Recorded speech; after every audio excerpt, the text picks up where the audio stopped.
Hi everyone, I am Jagran Tiwari, student of KGM Lucknow.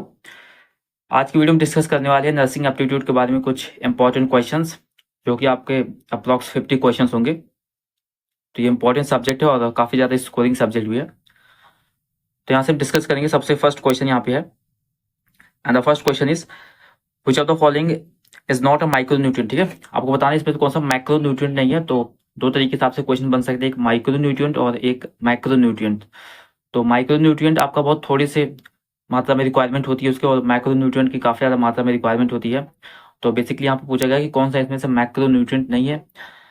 तो इसका जो राइट आंसर होगा आपका विटामिन। ठीक है, विटामिन जो होती हैं आपकी माइक्रो न्यूट्रिएंट्स में आती हैं, ये माइक्रो न्यूट्रिएंट नहीं होती है। ठीक है, इनकी जो मात्रा होती है थोड़ी सी जरूरत होती है बॉडी को।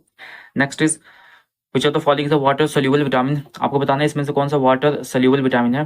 तो आपको पता होगा वाटर सोल्यूबल विटामिन सबसे बेस्ट है आपका विटामिन सी। ठीक है, विटामिन सी जो होती है आपकी वाटर सोल्यूबल विटामिन होती है। बाकी आपका डी ई के ये सारी आपकी जो विटामिन होती है आपके फैट सोल्यूबल विटामिन होते हैं। Okay, next is which are the following food sources provide the highest amount of vitamin E. Vitamin E आपको कहाँ से मिलता है, देखने को मिलता है। तो ऑप्शन आपके पास meat, sunflower oil, vegetables, fruits.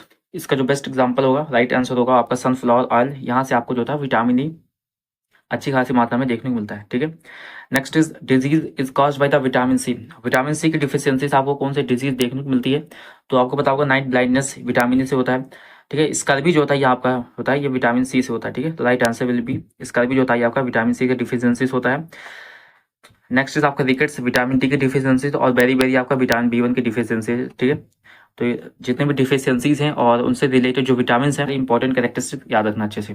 Next is when should the complementary feeding start for the child. ठीक है, जब एक न्यू बॉर्न चाइल्ड होता है तो सबसे पहले उसको एक तरीके से दूध पिलाया जाता है, बेसिकली। ठीक है, मदर का मिल्क होता है, और उसका कितना टाइम ड्यूरेशन होता है तो आपका 6 मंथ। ठीक है, 6 मंथ के लिए इंटेंसिव फीडिंग होती है, मदर मिल्क पे डिपेंड होता है वो, और बाहर से उसे कुछ नहीं दिया जाता। ठीक है, 6 महीने के बाद जो होता है उसे कॉम्प्लीमेंट्री डाइट दे सकते हैं, यानी कुछ और स्टार्ट कर सकते हैं थोड़ा बहुत। ठीक है, दाल का पानी या कुछ भी और दे सकते हैं। ठीक है, लेकिन 6 महीने तक उसे सिर्फ और सिर्फ मदर का मिल्क ही इंपॉर्टेंट होता है। तो बेसिकली आपको पूछा जाता है कॉम्प्लीमेंट्री डाइट कब से स्टार्ट होती है। तो आफ्टर द 6 मंथ, 6 महीने के बाद से जो है बेबी को हम कुछ एक्स्ट्रा चीज जो है दे सकते हैं। Okay, next is which of the following nutrient is essential for the tissue repair. तो टिश्यू रिपेयर और मसल ग्रोथ के लिए आपका कौन सा न्यूट्रिएंट सबसे ज्यादा इंपॉर्टेंट होता है। तो उसके लिए आपका जो सबसे इंपॉर्टेंट होता है आपका प्रोटीन होता है। ठीक है, प्रोटीन इसके लिए रिस्पॉन्सिबल होता है, जहाँ पे आप देखोगे कि मसल के बिल्डअप और जो टिश्यू की रिपेयरमेंट होती है वहाँ पे प्रोटीन की जो रिक्वायरमेंट होती है काफी ज्यादा हाई होती है। Next is which of the following is not a symptom of dengue. Dengue का यहाँ पे सिम्टम नहीं है। ऑप्शन है आपके पास हाई फीवर हो गया, ठीक है, माइल्ड फीवर हो गया, आई पेन हो गया, ज्वाइंट पेन हो गया। इसका जो राइट आंसर होगा आपका माइल्ड फीवर। माइल्ड फीवर यहाँ पे आपको डेंगू में देखने को नहीं मिलता, बाकी यहाँ पे हाई फीवर हो गया। ठीक है, और पूरे शरीर में बहुत तेज दर्द। ठीक है, ये सारी चीजें सिम्टम्स होते हैं आपका डेंगू में देखने को मिलते हैं। अगला क्वेश्चन है what is the full form of VVM. ठीक है, वीवीएम का फुल फॉर्म क्या होता है। तो इसका जो राइट आंसर होगा आपका वैक्सीन वायल मॉनिटर। जो वैक्सीन की वायल्स होती हैं उस पर एक स्ट्रिप लगी होती है, और उसका बेसिकली काम होता है मॉनिटर करना। किसको मॉनिटर करना, टेम्परेचर को मॉनिटर करना। क्योंकि आपने देखा होगा वैक्सीन बेसिकली वो कोल्ड स्टोरेज में होती है, और अगर वो सन के ठीक है एक्सपोजर में आ गया, हीट के एक्सपोजर में आ जाती है, तो वो उसका जो ठीक है वैक्सीन की जो दवा होती है वो खराब हो जाती है। और इस केस में वहाँ पे एक सेंसर एक तरीके से समझ लो लगा होता है, ठीक है, स्ट्रिप लगी होती है। अगर वहाँ पे हीट ज़्यादा स्टीम बढ़ती है या सनलाइट लगता है तो उसका कलर चेंज हो जाता है, और इस तरीके से जो भी वैक्सीन को यूज करेगा उसको पता चल जाता है कि वैक्सीन जो है खराब हो चुकी है। ठीक है, तो वहां पे जो होता है एक साइन की तरह यूज किया जाता है, तो उसको बोलते हैं vaccine vial monitor. Okay, next is what is the dose of vitamin A at 9 month. ठीक है, 9 मंथ के बच्चे को विटामिन ए की डोज दी जाती है, बेसिकली विटामिन ए दिया जाता है, और उसकी डोज कितनी होती है आपको बताना है।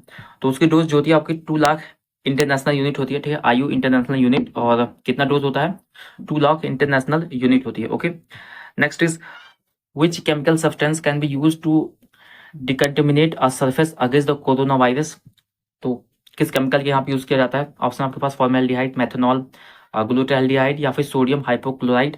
इसका जो राइट आंसर होगा आपका सोडियम हाइपोक्लोराइड का यूज करते हैं हम to disinfectant against the corona virus. Okay, next is what is the treatment duration for the multi drug resistance tuberculosis, यानी एमडीआर टीबी के लिए जो होता है वहाँ पे कितना टाइम लगता है हमें उसको ट्रीटमेंट देने के लिए। तो बेसिकली आपका देख लो कि यहाँ पे मल्टी ड्रग रेजिस्टेंट है। ठीक है, कई सारी ड्रग का रजिस्टर्ड हो रखा है उस टीबी के लिए, तो काफी ज्यादा बेकार एक तरीके से खतरनाक बीमारी होती है, और इसके लिए काफी ज्यादा समय लगता है। ठीक है, तो इसका जो राइट आंसर होगा आपका ऑप्शन नंबर ठीक है सी होगा। कम से कम हमें 20 से 24 ठीक है, मेहनत लगते हैं इसको सही करने के लिए, इसका अच्छे से ट्रीटमेंट देने के लिए। Okay, next is what is the minimum gap required between the 2 doses of tetanus toxoid vaccine for the pregnant woman. ठीक है, अगर हम यहाँ पे वैक्सीन देते हैं, किसका वैक्सीन देते हैं, टिटेनस टॉक्साइड का देते हैं, प्रेग्नेंट वुमन को देते हैं, तो कम से कम दूसरी डोज देने के लिए हमें कितना टाइम ध्यान रखना होता है, यानी कितने टाइम के बाद हम देते हैं।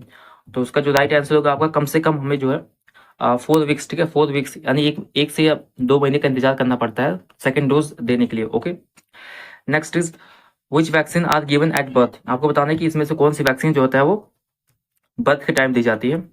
तो आपके पास ऑप्शन है BCG, OPV वाली vaccine, okay, and hepatitis B. तो इसका जो राइट आंसर होगा आपका ए वाला होगा, जहाँ पे BCG यानी कि बेसिलस कालमाइट ग्यूरिन, इसके साथ OPV का और हेपेटाइटिस बी की जो है यहाँ पे वैक्सीन दी जाती हैं at the time of birth. Okay, next is what is the positive agent of covid disease.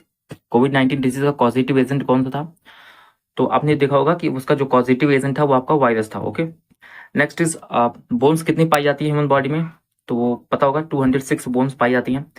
अगला क्वेश्चन है what is the name of the tuberculin, ठीक है, tuberculin test used for the tuberculosis diagnosis. Tuberculosis diagnosis के लिए यहाँ पे tuberculin test किया जाता है और उसका नाम क्या है, टेस्ट का नाम है, ठीक है, मैंटक्स टेस्ट, ठीक है, मैंटक्स टेस्ट बोलते हैं उसे, और बेसिकली आपका TB की डायग्नोसिस के लिए किया जाता है। ओके, अगला क्वेश्चन है what is the largest gland in the human body.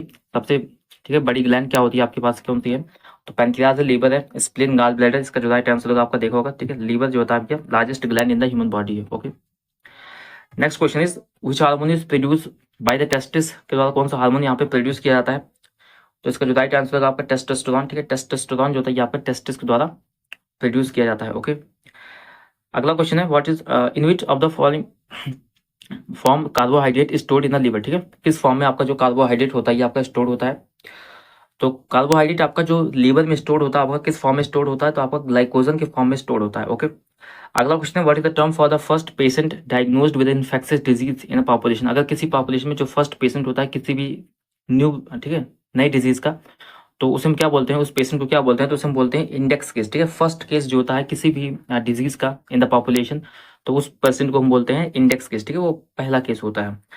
अगला क्वेश्चन है what when the world health day observe. ठीक है, वर्ल्ड हेल्थ डे ऑब्जर्व कब किया जाता है, कब मनाया जाता है, राइट आंसर विल 7 अप्रैल। ठीक है, 7 अप्रैल को मनाया जाता है। अगला क्वेश्चन है MTPP आपका कब लीगलाइज किया गया था।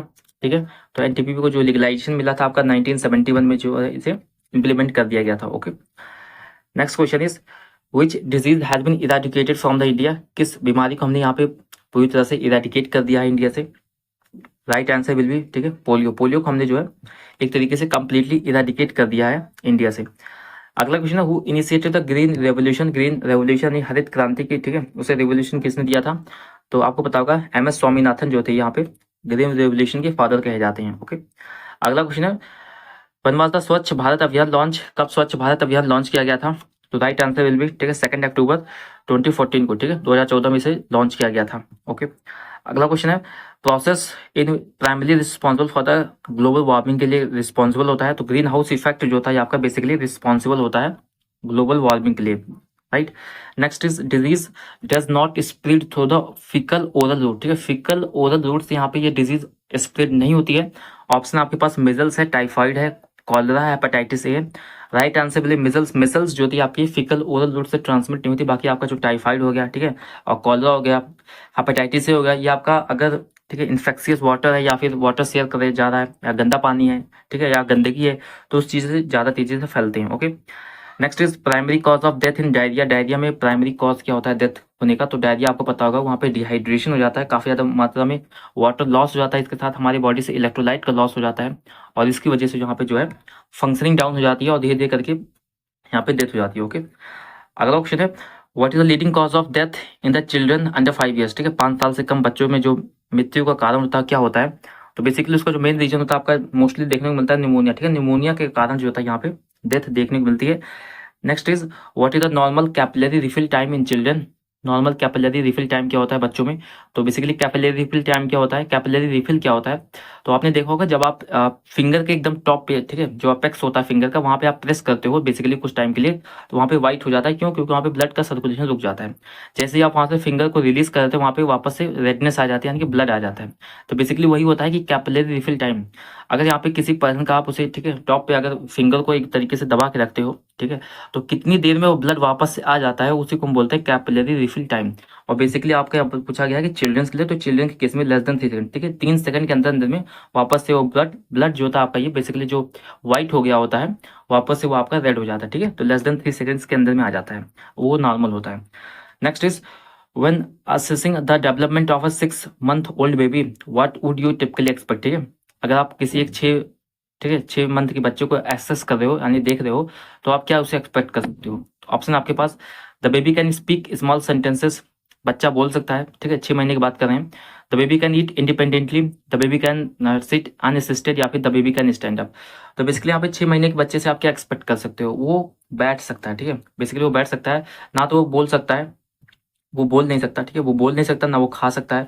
वो बेसिकली वो सिट यानी एक तरीके से बैठ सकता है, बाकी वो सारा काम नहीं कर सकता। Okay, next is what is the typical birth weight of a new born in India? जो बेबी बॉर्न होते हैं इंडिया में, उनका टिपिकली एक एवरेज वेट क्या होता है बच्चों का? तो इसका जो राइट आंसर होगा आपका, वो मिनिमम इनका जो वेट होता है वो आपका, ठीक है, वो 2.5 kg से लेकर के 3.5 kg के बीच में आते हैं, ठीक है, 2.5 से 3.5 kg के बीच में आते हैं, वो नॉर्मल होता है आपका। What is the temperature of the labour room? Labour room का टेम्परेचर क्या होता है? बेसिकली लेबर रूम क्या होता है? लेबर रूम जहाँ पे डिलीवरी होती है, ठीक है, वहाँ पे वो लेबर रूम बोलते हैं, और उसका टेम्परेचर जो होता है वो काफ़ी ज़्यादा इंपॉर्टेंट होता है, ठीक है। नॉर्मल टेम्परेचर रहना चाहिए, और उसका टेम्परेचर कितना रहना चाहिए? तो आपका मिनिमम 26 से 28 डिग्री सेल्सियस के बीच में रहता है, जो कि काफ़ी नॉर्मल होता है। Okay, immunoglobulin is predominantly found in human milk. कौन सा इम्यूनोग्लोबिन आपका ह्यूमन मिल्क में देखने को मिलता है? तो बेसिकली आप देखा होगा IgA, ठीक है, इम्यूनोग्लोबिन ए जो होता है आपका ह्यूमन मिल्क में देखने को मिलता है। Next is BCG vaccine administer की जाती है। BCG वैक्सीन हम कैसे देते हैं? तो BCG वैक्सीन आपका बेसिकली आपका इंट्रोडर्मल दी जाती है, ठीक है। BCG वैक्सीन बेसिलस कालमिक ग्यूरिन आपका इंट्रोडर्मल दी जाती है। Okay, next is कॉप्लिक्स spot. कॉप्लिक्स spot आपको किस डिजीज में देखने को मिलता है? तो कॉप्लिक्स स्पॉट जो होता है आपको मिजल्स, ठीक है, मिजल्स में आपको देखने को मिलता है, ठीक है। Next is who is beneficiary of the integrated child development service? ICDS scheme का बेनिफिशियरी कौन होता है? तो इसका फुल फॉर्म भी इंपॉर्टेंट याद रखना। और ICDS में जो होता है यहाँ पे बच्चे और, ठीक है, वहाँ पे लैक्टेटिंग यानी कि जो प्रेग्नेंट मदर होती है उसको भी इंक्लूड किया जाता है। तो इसका जो राइट आंसर होगा वो डी होगा, जहाँ पे ए और बी दोनों को इंक्लूड किया जाता है, यानी कि चिल्ड्रंस अंडर 6 ईयर, ठीक है, 6 साल से छोटे बच्चों को और प्रेग्नेंट या फिर लैक्टेटिंग मदर को यहाँ पे ICDS स्कीम के अंडर में जो था फायदा दिया जाता है, ठीक है। What is the best source of calcium? का बेस्ट सोर्स क्या है आपके पास? तो राइट आंसर मिल्क, ठीक है, मिल्क बेस्ट सोर्स होता है। Normal respiratory rate in pregnant woman. Pregnant woman में नॉर्मल रिस्पिरेटरी रेट क्या देखने को मिलता है? तो प्रेग्नेंट के केस में आपका नॉर्मल 18 से 20, ठीक है, ब्रेथ्स पर मिनट जो होता है ये आपका नॉर्मल देखने को मिलता है। Okay, next is how many weeks of a pregnancy can be the fetal heart rate, ठीक है, जो आपका फीटल जो अंदर बच्चा बन रहा होता है उसे फीटल बोलते हैं, और उसका हार्ट साउंड जो होता है वो को आपको सुनने को मिलेगा जब उसका डेवलपमेंट हो रहा होता है। तो बेसिकली फर्स्ट ट्राइमेस्टर, ठीक है, फर्स्ट ट्राइमेस्टर यानी कि 12 वीक्स के अंदर अंदर आपको जो होता है यहाँ पे हार्ट डेवलपमेंट कंप्लीट होने स्टार्ट हो जाता है, और वहाँ पे आपको जो साउंड, ठीक है, सुनना स्टार्ट हो जाते हैं आपकी। Next is below what level of haemoglobin is a pregnant woman considered anaemic, ठीक है, कितने परसेंटेज के नीचे जो होता है कोई भी प्रेग्नेंट वुमन जो होती है, अगर उसका हीमोग्लोबिन परसेंटेज उससे ज़्यादा डाउन होता है तो वो एनीमिया की कंडीशन में आ जाती है, ठीक है। तो इसका जो राइट आंसर होगा आपका 11%। 11 ग्राम से अगर कम जा रहा है तो आपका जो पेशेंट होगी वो आपका एनीमिक हो जाएगी। Okay, next is IUD stand किससे करता है? क्या फुल फॉर्म होता है IUD का? तो आपको पता होगा इंट्रा यूटेराइन डिवाइसेस, ठीक है, इंट्रा यूटेराइन डिवाइसेस बोलते हैं उसे हम IUD को। ओके, इंट्रा यूटेराइन डिवाइस, तो इसका जो यहाँ पे ऑप्शन क्या है? Intra uterine contraceptive devices, basically यहाँ पे ये राइट होगा। Okay, next is normal fetal heart rate क्या होता है एक छोटे से बच्चे का, ठीक है, जो नॉर्मल फीटल होता है उसका हार्ट रेट कितना चल रहा होता है? तो फीटल का हार्ट रेट आपको याद रखना है, उसका जो हार्ट रेट होता है वो 120 से 160 बीट पर मिनट होता है, ठीक है। नॉर्मल में 72 बीट्स होता है, बट जो फीटल का हार्ट रेट होता है वो आपका 120 से 160 होता है। Okay, next is after how long should a new born be breast feeded, ठीक है, कि एक जन्मजात बच्चा यानी कि जैसे उसका जन्म हुआ कितने देर बाद उसे ब्रेस्ट फीडिंग करवानी है, ठीक है, जो फर्स्ट मिल्क होता है कब देना है? तो मोस्टली उसे आप दे सकते हो, ठीक है, वो वहाँ पे एक विदिन 1 आवर, ठीक है, 1 घंटे के तक या फिर 1 से 2 घंटे के बीच में यहाँ पे उसको ब्रेस्ट फीडिंग कराना स्टार्ट हो जाता है, ठीक है। Next is biomedical waste rules में in which bag should the placenta be place, तो प्लेसेंटा आपका किस बैग में जाएगा, क्योंकि आपके ह्यूमन एनाटॉमिकल वेस्ट में आता है, तो प्लेसेंटा अगर ह्यूमन एनाटॉमिकल वेस्ट है तो आपका एलो बैग में जाता है, ठीक है। एलो बैग में आपका जो होता है यहाँ पे जाएगा। अगला क्वेश्चन है leading cause of maternal mortality in India, ठीक है। मैटरनल मोर्टिलिटी इंडिया में उसका कारण क्या है, लीडिंग कॉज क्या है, तो सेप्सिस, टॉक्सेमिया, अनसेफ अबॉर्शन या फिर हेमरेज। मेन कॉज इसका हेमरेज होता है अगर, ठीक है, जो डिलीवरी होती है अगर संस्थागत डिलीवरी नहीं, यानी कि अस्पताल या फिर हॉस्पिटल में डिलीवरी नहीं हो रही है, होम पे डिलीवरी हो रही है, तो वहाँ पे मोस्टली चांसेस होते हैं ब्लीडिंग के या हेमरेज के चांसेस होते हैं काफ़ी ज़्यादा, ठीक है, ड्यूरिंग द प्रेगनेंसी यानी डिलीवरी के समय। और अगर वहाँ पे एक्सेसिव ब्लीडिंग हो जाती है तो जिसकी वजह से ब्लड का लॉस हो जाता है और यहाँ पे, ठीक है, डेथ के काफ़ी ज़्यादा चांसेस होते हैं, ठीक है। तो ये आपको देखना है। अगला क्वेश्चन है with in how many hours should emergency contraceptive pills, ठीक है, कितने देर के अंदर आपको जो इमरजेंसी कंट्रासेप्टिव पिल्स होती हैं वो लेनी होती हैं for the protection from the ठीक है। अगर वो इंटरकोर्स जो था वो अनप्रोटेक्टेड था तो प्रेगनेंसी को हटाने के लिए आपको कितनी देर के अंदर आपको जो कंट्रासेप्टिव पिल्स लेनी पड़ती हैं, तो इसका जो राइट आंसर होगा 72 आवर्स, ठीक है, 72 घंटे के अंदर आपको लेनी पड़ती है। अगला क्वेश्चन है which test use for detect typhoid fever, typhoid fever के लिए कौन सा टेस्ट यहाँ पे यूज करते हैं, हम वाइडल टेस्ट, ठीक है, वाइडल टेस्ट का यूज किया जाता है यहाँ पे to detect the typhoid fever, okay. Next is headquarter of World Health Organization, WHO का हेडक्वार्टर कहाँ है, तो डब्ल्यूएचओ का जो हेडक्वार्टर आपका जिनेवा में है, इसको याद रखना, ओके। अगला क्वेश्चन है प्राइमरी हेल्थ सेंटर जो पीएचसी होता है आपका, पीएचसी जिसे बोलते हैं प्राइमरी हेल्थ सेंटर, वो आपका कितने पीपल के अंडर में बनाया जाता है, यानी कि उसका एक फिक्स एरिया होता है कि इतने लोगों के अंदर में आपका पीएचसी यहाँ पे खोला जाएगा, ठीक है। तो बेसिकली उसको जो रेंज लिया जाता है कम से कम 30,000 लोग होने चाहिए एक पीएचसी खोलने के लिए वहाँ पे, यानी कि एक पीएचसी बनाई जाती है 30,000 लोगों के अंडर में, okay. Next is national policy यहाँ पे कब इंप्लीमेंट की गई थी, ठीक है, नेशनल पॉपुलेशन पॉलिसी यहाँ पे कब इंप्लीमेंट की गई थी ये आपको बताना है। तो नेशनल पॉपुलेशन पॉलिसी जो थी आपकी ये कब इंप्लीमेंट की गई थी, तो बेसिकली जो ठीक है एनपीपी थी आपके इंप्लीमेंट की गई थी, ठीक है, 2000 में 2000 में यहाँ पर जो होती है आपका इंप्लीमेंट किया गया था, okay. Next is in which year was the national rural health mission, national NRHM जो था आपका ये कब लॉन्च किया गया था, तो एनआरएचएम जो था ये 2005 में, ठीक है, 2005 में यहाँ पे लॉन्च किया गया था, 2005 में इसको जो है लॉन्च किया गया था, okay. Next is Asha workers जो थी, यानी कि जिसे हम एग्रीगेटेड सोशल हेल्थ एक्टिविस्ट बोलते हैं, इसका फुल फॉर्म काफी इंपॉर्टेंट है, इसको अच्छे से याद रखना, इसका इंपॉर्टेंट फुल फॉर्म है।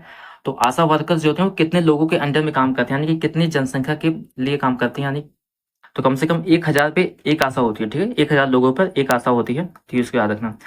Next is according to the birth and death registration act within how many days should a birth be registered, ठीक है, बर्थ को रजिस्टर करना है, अगर जन्म हुआ है तो उसको रजिस्ट्रेशन करवाना पड़ता है और कितने दिन के अंदर आपको करवाना पड़ता है, तो कम से कम आपको 14 डेज, ठीक है, 14 डेज के अंदर में आपको जो होता है वहाँ पे उसका रजिस्ट्रेशन करवा लेना होता है। अगला क्वेश्चन नॉर्मल HbA1c लेवल, ठीक है, HbA1c लेवल क्या होता है, हीमोग्लोबिन का टेस्ट होता है, ये आपका बेसिकली वहाँ पे शुगर का, ठीक है, टेस्ट होता है, डायबिटीज के लिए होता है, और यहाँ पे आपको जो होता है वो हेमोग्लोबिन के लेवल पर देखा जाता है और उसका जो, ठीक है, उसका क्राइटेरिया होते हैं, तो उस क्राइटेरिया में इंपॉर्टेंट होता है कि नॉर्मल HbA1c लेवल की टेस्ट कितना रेंज में आता है, तो अगर आपका लेस देन 6% आता है, ठीक है, लेस देन 6% आता है तो वो आपका नॉर्मल होता है, ओके। यहाँ का अगर आपका 6.5 से 7% में आता है तो आपका प्री डायबिटिक में आ जाता है, यानी डायबिटिक स्टार्ट हो गई, और उससे ज़्यादा आता है तो आपका डायबिटीज हो जाता है, okay. Next is random blood sugar अगर देखा जाए, जैसे हमने देखा कि वहाँ पे HbA1c था, HbA1c हाईली स्पेसिफिक, ठीक है, वो बेसिकली वो पिछले 3 महीने का जो डेटा होता है उसको शो कर रहा होता है, वो काफ़ी ज़्यादा, ठीक है, स्पेसिफिक टेस्ट होता है। लेकिन अगर जो RBS होता है, ये RBS मॉनिटर जो होता है ये आपका एक तरीके से पिन पॉइंट होता है, तुरंत का तुरंत बता देता है, ज़्यादा उतना ज़्यादा, ठीक है, कोई खास नहीं होता, बट एक तरीके से रेंज बता देता है। तो RBS में कितना होना चाहिए जिससे आप कंफर्म कर सको ये आपका डायबिटीज मेलिटस है, ठीक है, तो इसके लिए कम से कम आपको चाहिए, ठीक है, 200 मिलीग्राम पर डेसीलीटर, अगर ज़्यादा का रेंज आता है तो वहाँ पे आप कंफर्म कर सकते हो कि ये आपका डायबिटीज में आएगा, ठीक है, तो ग्रेटर देन 200 मिलीग्राम पर डेसीलीटर यहाँ पे देखा जाता है। Next is which vaccine help in the prevention of cervical cancer, cervical cancer के लिए यहाँ पे कौन सी वैक्सीन यूज की जाती है, तो इसके लिए हम यूज करते हैं IPV, ठीक है, IPV वैक्सीन, सॉरी IPV नहीं, HPV, ठीक है, HPV वैक्सीन जो होती है आपकी दी जाती है for the cervical cancer. Next is what is the major symptom of diabetes mellitus, diabetes mellitus का यहाँ पे मेजर सिम्टम्स क्या होते हैं, तो याद रखना, ठीक है, डायबिटीज मेलिटस के सारे सिम्टम्स आते हैं जिसमें आपका पॉलीयूरिया देखने को मिलता है। पॉलीयूरिया क्या होती है, एक्सेसिव यूरिनेशन, जहाँ पे यूरिनेशन की मात्रा काफी ज्यादा बढ़ जाती है in case of diabetic patient, तो उसे हम पॉलीयूरिया बोलते हैं। पॉलीडिप्सिया क्या होता है, तो एक्सेसिव थर्स्ट, प्यास ज्यादा लगती है तो उसे हम पॉलीडिप्सिया बोलते हैं। एक्सेसिव हंगर, भूख ज्यादा लगती है तो उसे हम पॉलीफेजिया बोलते हैं। तो पॉलीयूरिया, पॉलीडिप्सिया, पॉलीफेजिया ये सारे के सारे सिम्टम्स होते हैं डायबिटीज मेलिटस के, ठीक है। तो इस तरीके से भी क्वेश्चन यहाँ पे पूछे जा सकते हैं। तो ये थे कुछ इंपॉर्टेंट अच्छे क्वेश्चंस, ये थे आपके नर्सिंग एप्टीट्यूड के। तो इस तरीके से क्वेश्चन आपके एग्जाम में पूछे जा सकते हैं, ठीक है। तो इसके रिवीजन करना इंपॉर्टेंट है, और जो भी आप कुछ नोट्स बनाते हो उसका लगातार रिविजन करना और अच्छे पॉइंट्स पढ़ना काफी ज्यादा इंपॉर्टेंट होगा। इसके लिए आप जो है तभी आप अच्छा स्कोर कर पाओगे नर्सिंग एप्टीट्यूड में, ठीक है। तो यहाँ पे कुछ इंपॉर्टेंट क्वेश्चंस थे। अब हम अगले वीडियो में कुछ इंपॉर्टेंट टॉपिक के साथ। So thanks for watching the video.